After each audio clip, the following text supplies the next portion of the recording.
뇌출혈은 같은 뇌혈관 질환으로 무기더라도 뇌경색보다 훨씬 더 치명적으로 진행되는 경우가 많습니다.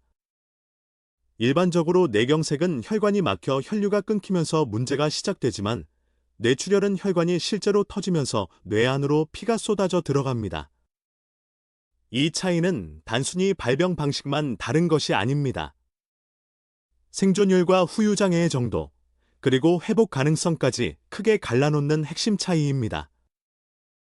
특히 뇌출혈은 발병 직후 상태가 매우 빠르게 악화될 수 있고 짧은 시간 안에 의식저하, 마비, 호흡 이상으로 이어질 수 있기 때문에 훨씬 더 위험한 질환으로 여겨집니다.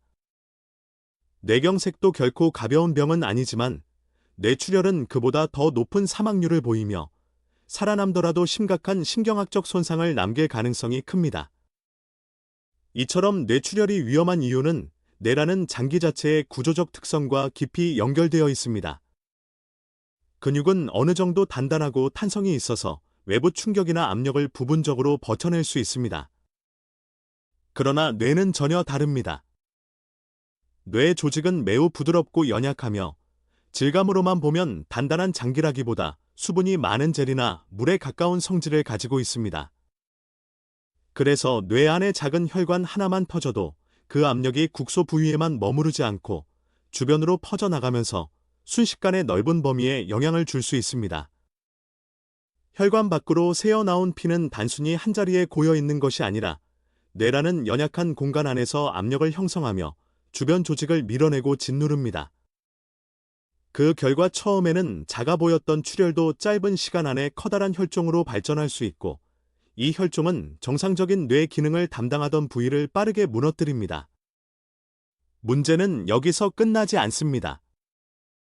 뇌출혈로 인한 손상은 단순히 피가 고였다는 한 가지 차원의 문제가 아니라 여러 층위에서 동시에 진행되는 복합적인 파괴라는 점이 더 무섭습니다. 첫 번째는 물리적 압박입니다. 뇌 안은 빈 공간이 거의 없는 닫힌 구조이기 때문에 피가 조금만 새어나와도 그만큼 다른 조직이 밀려나야 합니다. 이때 발생하는 압력은 신경세포와 신경회로를 직접 눌러 기능을 마비시키고 심한 경우 생명을 유지하는 데 중요한 뇌관까지 압박할 수 있습니다. 두 번째는 화학적 독성입니다. 혈관 안에 있어야 할 피가 뇌 조직으로 흘러들어오면 그 안에 포함된 헤모글로빈과 트롬빈 같은 성분이 신경세포에 직접적인 독성 자극을 줍니다. 원래 생명을 유지하는 데 꼭 필요한 혈액 성분이 장소를 벗어나는 순간 오히려 뇌세포를 죽이는 해로운 물질로 바뀌는 것입니다. 세 번째는 과도한 염증 반응입니다. 우리 몸의 면역세포, 특히 백혈구는 혈관 밖으로 새어나온 피를 정상적인 상황으로 보지 않습니다. 오염되었거나 제거해야 할 대상으로 인식하고 몰려들어 공격을 시작합니다. 그런데 이 과정에서 피만 치우는 것이 아니라 주변의 멀쩡한 뇌세포들까지 함께 손상시키는 강한 염증 반응이 발생합니다. 결국 뇌출혈은 압박으로 한 번, 독성으로 한 번, 염증으로 또 한 번, 세 겹으로 뇌를 무너뜨리는 병이라고 할 수 있습니다. 더 답답한 점은 이런 상황을 다른 장기처럼 적극적으로 청소하거나 씻어내는 방식으로 해결할 수 없다는 사실입니다. 예를 들어 복강 안에서 출혈이나 염증이 생기면 외과적으로 열어서 고인 피와 염증 물질을 제거하고 씻어내는 접근이 어느 정도 가능합니다. 그러나 뇌는 그렇게 할 수 있는 장기가 아닙니다. 뇌를 열고 출혈 부위를 무리하게 건드리거나 고인 피를 닦아내려는 과정 자체가 너무 큰 2차 손상을 만들 수 있기 때문입니다. 뇌의 구조는 매우 정교하고 섬세해서 피를 제거하려는 손길조차 정상 조직을 찢고 눌러 회복 불가능한 손상을 남길 수 있습니다. 그래서 뇌출혈에서는 수술적 개입이 제한적일 수밖에 없고 출혈의 위치와 크기, 환자의 상태에 따라 손쓸 수 있는 범위가 매우 좁아집니다. 바로 이런 이유 때문에 뇌출혈은 한번 발생하면 치료가 어렵고 진행도 빠르며 결과도 치명적인 경우가 많은 매우 무서운 질환입니다. 뇌출혈이 정말 위험하다고 생각하신다면 1번 댓글을 남겨주세요. 함께 동맥류와 조기 검진 방법에 대해 알아볼 수 있도록 하겠습니다. 지주마카 출혈은 많은 사람들이 이름조차 낯설게 느끼지만 실제로는 가장 무섭고 치명적인 형태의 뇌혈관 응급질환 중 하나입니다. 특히 이 질환은 비교적 활동이 많은 40대에서 50대 사이에도 갑작스럽게 발생할 수 있고 발병 순간 상태가 급격히 나빠지면서 병원에 도착하기도 전에 생명을 잃는 경우가 적지 않습니다. 비외 상성 지주마카 출혈은 전체 뇌졸중 중 비중은 크지 않지만 파열 직후 심한 두통, 의식 저하, 구토, 목 경직, 혼수로 빠르게 진행할 수 있으며 사망률과 중증 후유장의 위험이 매우 높다고 알려져 있습니다. 또한 비외 상성 지주마카 출혈의 가장 흔한 원인 중 하나가 바로 뇌동맥류 파열이며 여러 자료에서는 대다수 사례가 동맥류와 연관된다고 설명합니다. 더 무서운 점은 이 병의 출발점이 너무 조용하다는 사실입니다. 뇌동맥류는 쉽게 말해 혈관벽의 약한 부위가 풍선처럼 부풀어 오른 상태입니다. 문제는 이 풍선이 커지고 있어도 대부분의 사람은 아무 증상도 느끼지 못한다는 데 있습니다. 머리가 아프지도 않고 어지럽지도 않고 손발이 저리지도 않아서 본인은 멀쩡하다고 생각하기 쉽습니다. 실제로 뇌동맥류는 파열되기 전까지 무증상인 경우가 많고 상당수는 다른 이유로 검사하다가 우연히 발견됩니다. 그래서 뇌동맥류는 조용한 시한폭탄, 침묵의 살인자라는 표현까지 듣습니다. 평소 아무 신호도 없던 사람이 어느 날 갑자기 살면서 가장 심한 두통을 호소하며 쓰러지는 경우가 바로 이런 이유 때문입니다. 동맥류가 왜 이렇게 위험하냐면 파열되는 순간 피가 뇌 바깥쪽의 지주마카 공간으로 한꺼번에 쏟아지기 때문입니다. 이 부위는 단순한 빈 공간이 아니라 중요한 혈관과 뇌척수액의 흐름이 지나가는 매우 민감한 구역입니다. 여기에 피가 퍼지면 단순히 출혈이 생기는 것에서 끝나지 않고 뇌압이 급격히 오르고 뇌혈관이 연쇄적으로 수축하면서 2차 허혈까지 유발할 수 있습니다. 즉, 처음에는 혈관이 터져서 위험해지고 그 다음에는 그 피가 뇌 전체 환경을 망가뜨려 또 한 번 위험해지는 것입니다. 그래서 지주마카 출혈은 첫 몇 시간의 대응이 생사를 가를 만큼 중요합니다. 한번 터진 뒤에는 수술이나 시술을 하더라도 이미 큰 손상이 진행된 뒤인 경우가 많기 때문에 가장 좋은 전략은 결국 터지기 전에 찾아내는 것입니다. 이 지점에서 중요한 검사가 바로 MRI, 즉 자기공명혈관 조영술입니다. 많은 사람들이 MRI와 MRI를 같은 검사라고 생각하지만 목적은 분명히 다릅니다. MRI가 뇌조직 자체, 즉 뇌경색 흔적이나 종양, 위축, 출혈 흔적 같은 뇌 실질의 변화를 보는데 더 초점이 있다면 MRI는 혈관의 모양과 흐름을 더 선명하게 확인하는 데 강점이 있습니다. 다시 말해 MRI가 뇌의 사이를 보는 검사라면 MRI는 뇌의 혈관 지도를 자세히 보는 검사에 가깝습니다. 그래서 아직 파열되지 않은 작은 동맥류라도 혈관의 비정상적인 돌출 형태를 먼저 포착할 가능성이 있습니다. 특히 시간비행 기법 기반 MRI는 조영제 없이도 뇌혈관을 비침습적으로 평가할 수 있어 선별검사와 추적 관찰에 널리 활용됩니다. 1.5테슬라와 3테슬라 장비 모두 임상적으로 많이 사용되며 일반적으로 3테슬라가 더 작은 병변을 보는데 유리한 것으로 보고됩니다. 다만 여기서 한 가지는 정확히 짚고 넘어가야 합니다. 모든 40세 이상 성인이 일률적으로 반드시 MRI를 받아야 한다고 단정하는 공식 권고는 제한적입니다. 현재 주요 가이드라인은 일반 인구 전체에 대한 광범위한 선별검사보다는 가족 중 뇌동맥류나 지주마카 출혈 환자가 둘 이상 있거나 다낭성 신장질환 같은 특정 유전 질환이 있거나 흡연, 고혈압 같은 강한 위험 요인이 겹친 경우에 선별검사를 더 적극적으로 고려하도록 안내합니다.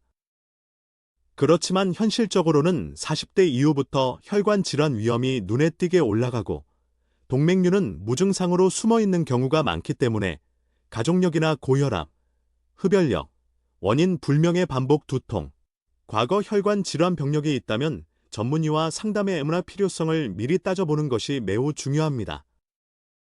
무조건 공포심으로 검사를 받기보다 자신의 위험도를 알고 선별적으로 접근하는 것이 가장 합리적입니다.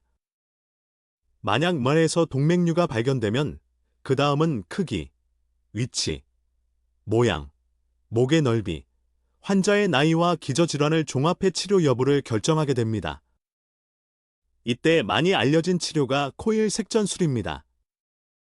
이는 혈관 안으로 가느다란 카테터를 넣어 동맥류 내부에 매우 작은 금속 코일을 채워 넣는 방식으로 혈류가 그 주머니 안으로 계속 들어가지 못하게 만들어 혈전이 형성되도록 유도하는 치료입니다.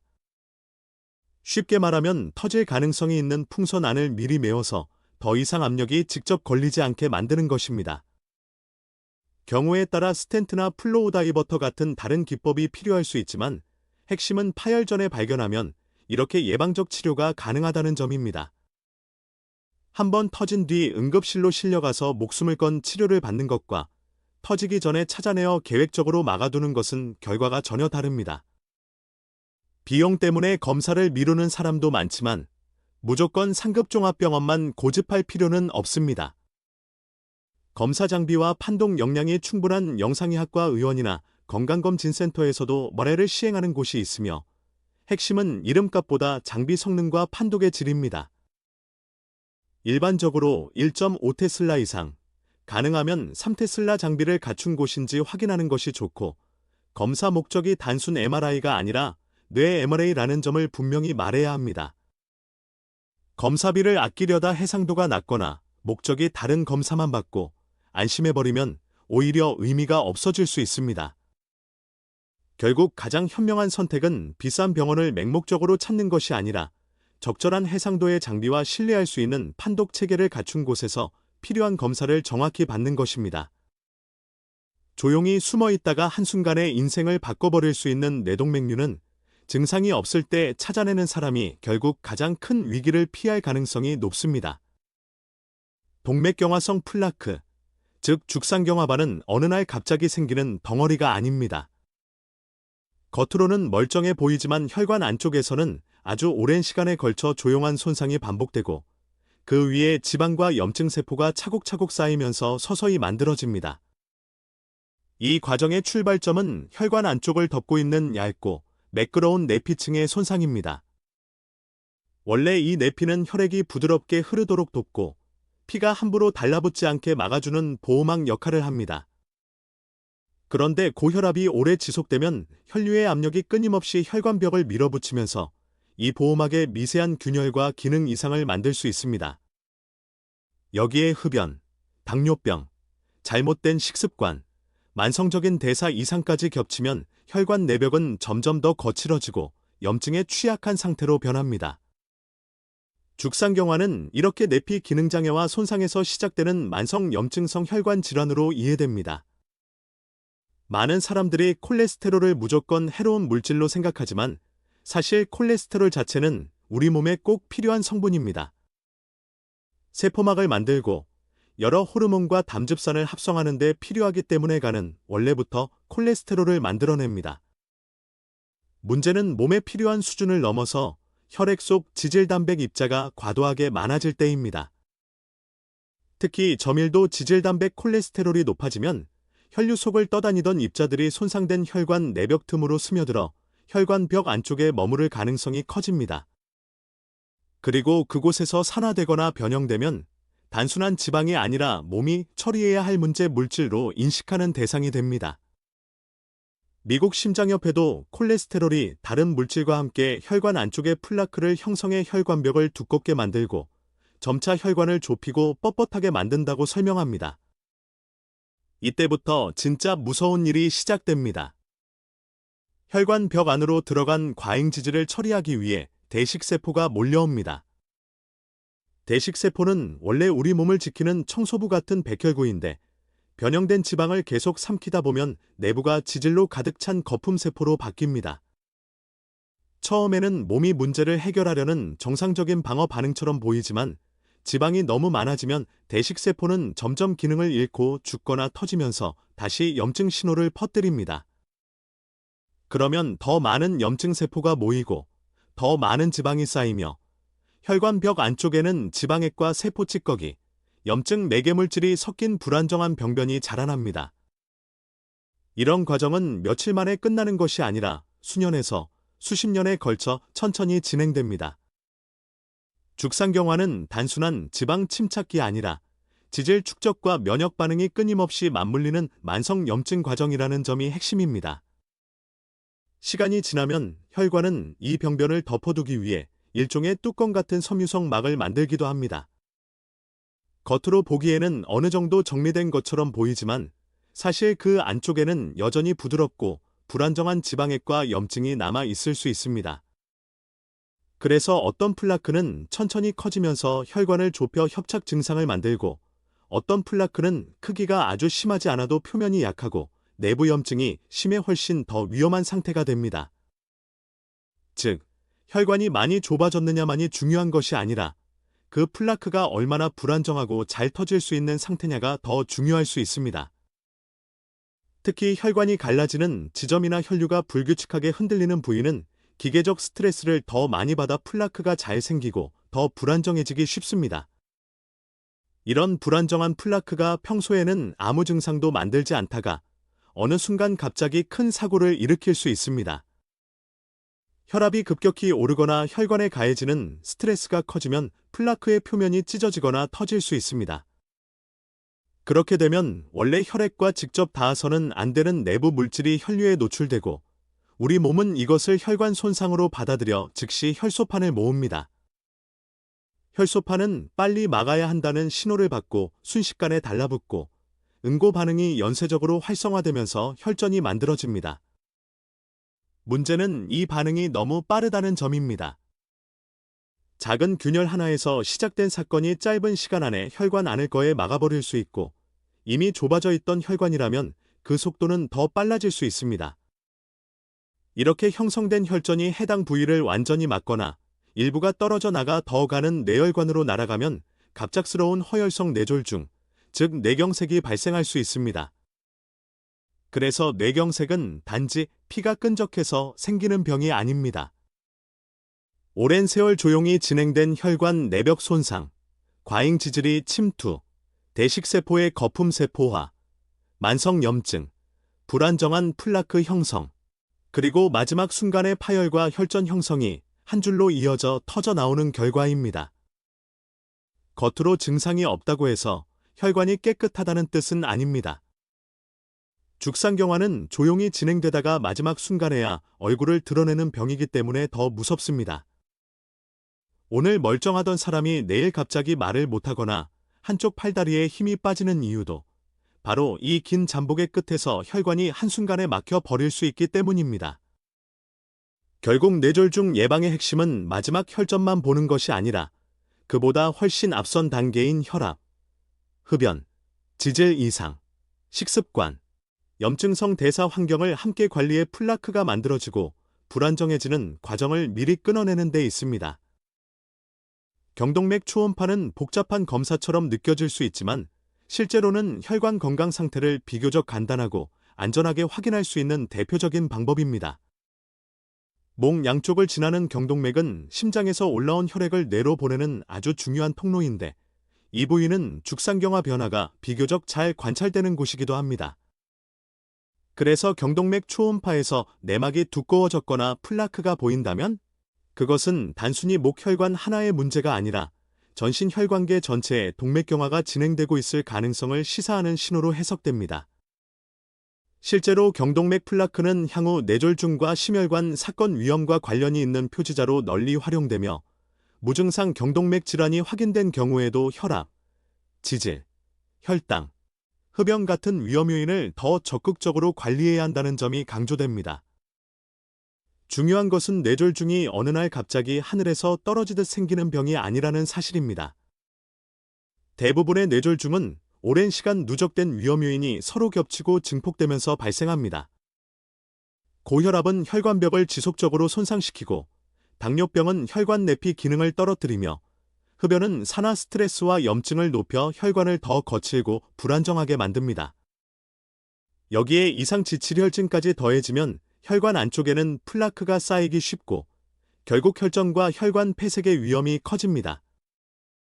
미국 심장협회와 미국 뇌졸중협회의 2024 1차 예방 가이드라인도 혈압, 당뇨병, 흡연, 혈중 지질 이상, 비만, 신체 활동 부족 같은 조절 가능한 위험 요인을 체계적으로 관리하는 것이 뇌졸중 예방의 핵심이라고 설명합니다. 즉병이 생긴 뒤 치료만 기다리는 것이 아니라 아직 젊을 때부터 위험 요인의 가속도를 끊어내는 것이 훨씬 중요합니다. 20대, 30대, 40대의 생활 습관과 대사 건강을 잘 관리한 사람과 그렇지 못한 사람은 60대 이후 혈관 나이에서 큰 차이를 보일 수 있습니다. 현대인은 과거보다 훨씬 오래 삽니다. 평균 수명이 길어졌다는 것은 곧 혈관도 예전보다 더 오래 버텨야 한다는 뜻입니다. 예전에는 50대, 60대에 크게 문제를 일으키지 않던 생활 습관의 누적 부담이 이제는 70대, 80대, 그 이후까지 혈관을 시험하게 됩니다. 그래서 혈관 건강은 특별한 치료 한 번으로 지키는 것이 아니라 매일 반복되는 생활 습관으로 유지해야 하는 장기전이 되었습니다. 가장 기본은 체중을 급격하게 늘리거나 줄이지 않고 균형 잡힌 식사를 꾸준히 유지하는 것입니다. 지나친 과식, 잦은 음주, 단 음식과 포화지방 위주의 식단은 혈압과 혈당, 지지를 모두 흔들 수 있고 반대로 무리한 절식이나 반복적인 체중 변동도 대사 균형을 해칠 수 있습니다. 결국 혈관이 좋아하는 것은 극단적인 방법이 아니라 오래 지속할 수 있는 안정된 생활입니다. 운동도 빠질 수 없습니다. 다만 무조건 강하게 해야만 도움이 되는 것은 아닙니다. 세계보건기구는 성인에게 일주일에 최소 150분에서 300분의 중강도 유산소 신체활동 또는 그에 상응하는 고강도 활동을 권고하고 있습니다. 이를 하루로 나누면 대체로 30분 안팎의 규칙적인 운동이 기본이 되며 더 큰 건강 이득을 위해서는 활동량을 늘릴 수 있습니다. 사용자가 제시한 하루 1시간은 공식 최소 기준은 아니지만 무리하지 않는 범위에서 빠르게 걷기, 실내 자전거, 수영, 가벼운 등산처럼 지속 가능한 유산소 운동을 하루 1시간 가까이 실천할 수 있다면 혈압, 혈당, 체중, 지질 관리에 더 큰 도움이 될 수 있습니다. 중요한 것은 며칠 몰아서 하는 것이 아니라 평생 이어갈 수 있는 리듬으로 만드는 것입니다. 정기검진 역시 예방의 핵심 축입니다. 당뇨병이 있거나 대사 위험이 높은 사람은 혈당과 지질 상태를 주기적으로 확인해야 하며 미국 당뇨병학회 자료에서도 당뇨병 환자는 진단 시점과 이후 매년 지질 검사를 시행하고 지질 강화 치료를 시작하거나 조정한 뒤에는 더 이른 시점에 재평가하도록 안내합니다. 기저질환이 있거나 약물 치료 중이라면 3개월에서 6개월 간격에 더 촘촘한 추적이 필요할 수 있습니다. 혈압은 병원에서만 재는 것으로는 충분하지 않을 때가 많기 때문에 집에서 스스로 꾸준히 측정하는 습관이 매우 중요합니다. 미국 심장협회는 자동식 상한형 혈압계를 권장하며 손목형이나 손가락형은 더 부정확할 수 있다고 설명합니다. 측정할 때는 등을 기대고 앉아 발을 바닥에 두고 커플을 심장 높이에 맞춰 같은 조건으로 반복 측정하는 것이 정확도를 높이는 데 도움이 됩니다. 마지막으로 반드시 강조해야 할 것은 흡연 중단, 절주, 충분한 수면입니다. 담배는 어떤 양도 혈관에는 안전하지 않으며 끊는 순간부터 위험을 낮추는 방향으로 몸이 바뀌기 시작합니다. 술 역시 과음이 반복되면 혈압 상승, 부정맥, 체중 증가, 수면질 저하를 통해 혈관에 여러 방향의 부담을 줍니다. 잠을 충분히 자지 못하면 교감신경과 호르몬 균형이 흔들려 혈압과 혈당 조절이 더 어려워질 수 있습니다. 결국 뇌졸중 예방은 특별한 비법 하나에 달린 것이 아니라 경동맥 초음파 같은 조기 확인, 혈압과 혈당과 지질이 정기 점검, 집에서의 혈압 관리, 금연, 절주, 운동, 수면 같은 기본을 얼마나 오래 지키느냐에 달려 있습니다. 혈관은 조용히 늙지만 관리도 조용히 누적됩니다. 오늘의 생활 습관이 몇 년 뒤 뇌를 지키는 가장 현실적인 방패가 됩니다.